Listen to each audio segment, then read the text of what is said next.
Net দুনিয়া আমি public figure. আমি মোটামুটি কারোর এক জায়গায়তেই আমি সীমাবদ্ধ নই, যার জন্য কন্টেন্ট যারা নিতে চায় তাদের জন্য আমি সবাইকে অলওয়েজ আহ্বান জানাই। ঠিক আছে,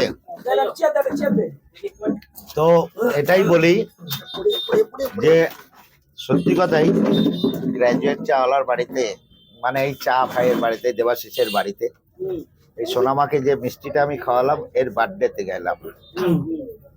তো অ্যাকচুয়ালি ক্যামেরা পার্সন তো সবই ছিল, বাট যেটা সব থেকে জড়িয়ে ছিল সেটা হচ্ছে পান্তা বৌদি। আমি গ্যারান্টি আছে, কারণ আমি কারোর নাম কিন্তু নিতে পারি না, কারণ আমার কথাটা অনেকটা কারবা হয়, অনেক দূর চলে যায়, ওর জন্য পান্তা বৌদি অ্যাকচুয়ালি আমি এটুকু বলছি, ও এত ট্রেন্ডিং এ আছে, ও ইন্ডিয়ার বাইরের লোক চলে আসবে পান্তা খেতে, প্রতিদিন আমাকে কন্ট্যাক্ট করছে। ঠিক আছে।